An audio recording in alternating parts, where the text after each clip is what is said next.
Hello dear students, most important question first add किए हैं। जो इसके पहले वाले वीडियो लेक्चर में मैंने बताया था, ऑब्जेक्टिव क्वेश्चन बताया था, इसमें लाइन टू लाइन क्वेश्चंस हैं, उसके आंसर दिए हुए हैं। तो आप ऐसे भी क्वेश्चन देख लीजिए, जैसे भी आंसर मिलेगा आप उस पर टिक कर देंगे। तो सबसे पहले क्वेश्चन देखते हैं, जलने वाले स्थान का रंग किस तरह का होता है, किस तरह का रंग हो जाता है। तो इसमें कौन सा आंसर देखिए, इसमें जलने वाला स्थान का रंग बदसूरत और लाल हो जाता है। नेक्स्ट क्वेश्चन देखते हैं, प्राथमिक सहायता का व्यवहार किस तरह का होना चाहिए। प्राथमिक सहायक का व्यवहार मीठा, निर्ममता भरा और हमदर्दी वाला होना चाहिए। तो जो सहायता करता है उसका व्यवहार कैसा होना चाहिए, हमदर्दी भरा होना चाहिए। नेक्स्ट देखते हैं क्वेश्चन, जख्मों की 4 किस्मों के नाम लिखें। 4 किस्म कौन कौन से होते हैं, किस प्रकार के जख्म हो जाते हैं। तो सबसे पहले देखते हैं कटे हुए जख्म, दूसरा है बहने वाले जख्म, तीसरा है खिले हुए जख्म, चौथा है नीलगुड़ी जख्म।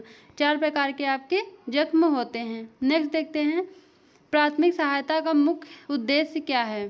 रोगी का जख्मी की हालत को खराब होने से रोकना और उसकी जान बचाना। नेक्स्ट क्वेश्चन, बिजली के झटके से आप क्या भाव है, आपका क्या भाव होता है बिजली के झटके से। बिजली की नंगी तार अथवा करंट के संपर्क में शरीर के आने के कारण लगे झटके को बिजली का झटका कहा जाता है।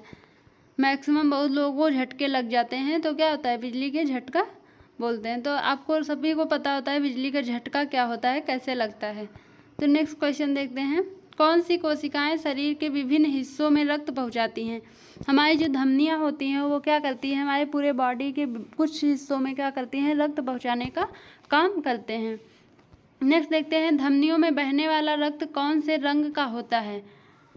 धमनियों में कौन सा रक्त बहता है, तो पल्मोनरी धमनी को छोड़ के बाकी धमनियों में गाढ़े लाल रंग का शुद्ध खून होता है। नेक्स्ट देखते हैं कि कसी हुई पट्टी की लंबाई और चौड़ाई कितनी होती है। लंबाई 4 फुट, चौड़ाई 2.5 इंच की होती है। पल्मोनरी सिरा को छोड़कर बाकी सिराएं दिल की तरफ कौन सा रक्त लेकर जाती हैं, तो अशुद्ध होता है, रक्त शुद्ध होता है। तो आपका अशुद्ध रक्त जो होता है वो दिल की तरफ लेके जाते हैं।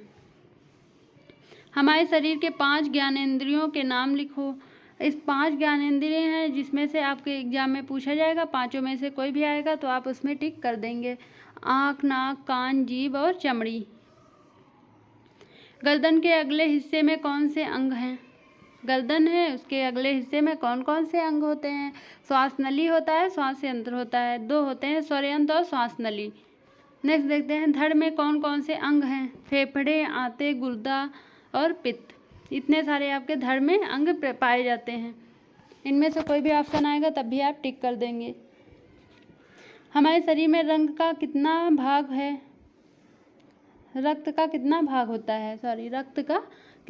होता है, तो लगभग 1/11 भाग होता है। 1/11 भाग क्या होता है, रक्त का होता है। नेक्स्ट देखते हैं, छोटे बच्चे के जलने पर क्या प्राथमिक सहायता देनी चाहिए।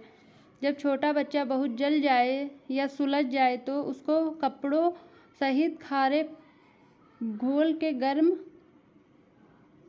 गुसल में रखें। अगर खारा घोल ना है तो नमकीन घोल प्रयोग करें। ले डॉक्टरी सहायता मिलने तक बच्चे को इसी हालत में रखें। डॉक्टर की सहायता न मिलने पर बच्चों को क्या करते हैं, खारे घोल के गर्म घुसल में रखना चाहिए। नेक्स्ट देखते हैं, बिजली के धक्के से क्या क्या हो सकता है। बिजली के जब झटके लगते हैं या धक्के लगते हैं तो क्या क्या हो सकता है। बिजली के धक्के के कारण व्यक्ति आमतौर पर बेहोश हो जाता है, उसे ठीक प्रकार सांस नहीं आती है। जोरदार झटके के कारण कई बार बुरी तरीके से झुलस सकता है और व्यक्ति की मौत हो सकती है। इतने कारण आपके होते हैं बिजली के झटके लगने से। नेक्स्ट देखते हैं, डंक मुंह के अंदर लगने पर क्या करना चाहिए। डंक मुंह के अंदर लगने पर 2 चम्मच मीठे सोडे को लेकर एक बार 1 गिलास पानी में मिलाकर कुल्ला करना चाहिए। इसके अलावा आप हॉट कंप्रेस अपने गले के आसपास करें।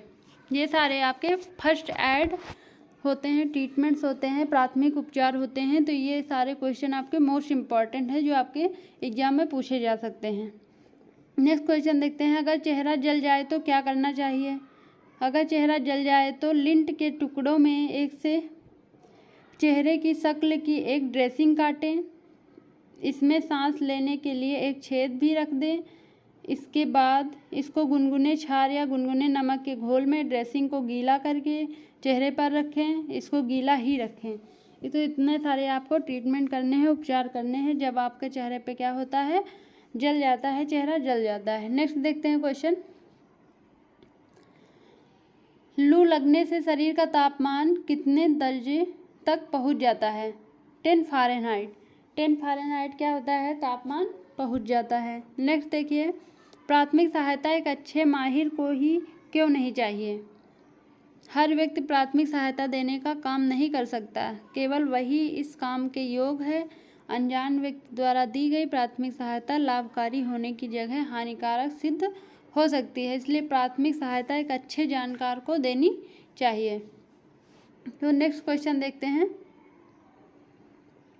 अगर किसी व्यक्ति को लू लग जाए तो उसका चेहरे का रंग कैसा हो जाता है? नीला हो जाता है। लू लग जाता है तो उसके चेहरा का रंग क्या हो जाता है? नीला हो जाता है। नेक्स्ट क्वेश्चन, बनावटी सांस से आप क्या भाव है? बनावटी जो सांस होती है उससे आपका क्या भाव होता है?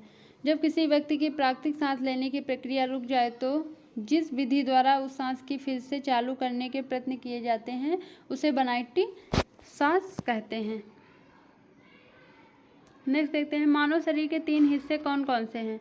सिर, गर्दन और धड़। हल्के कुत्ते का जहर कटी हुई जगह से कहाँ चला जाता है?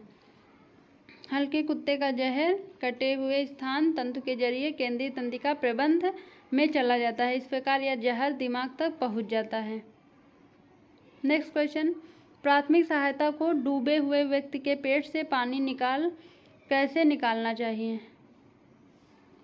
उसे उल्टे धड़े पर उल्टा लिटाकर, उसे क्या करना चाहिए? उल्टे धड़े पे उल्टा लिटाकर पानी निकाल देना चाहिए।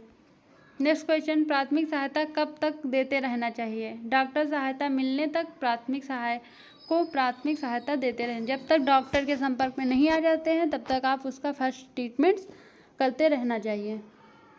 नेक्स्ट क्वेश्चन, बनावटी सांस लेने की 2 विधियों के नाम लिखें। पहला तो आपका होल्गर नील्सन विधि, दूसरा सैफर विधि। इन दोनों विधियों में से कोई भी ऑप्शन आएगा तो आप करेक्ट कर देंगे। नेक्स्ट देखिए, पागल कुत्ते की लार में क्या होता है? जहर होता है।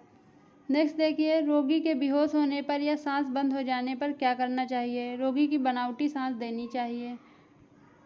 नेक्स्ट देखते हैं, डंक मारने वाले 2 कीड़े मकोड़ों के नाम लिखिए।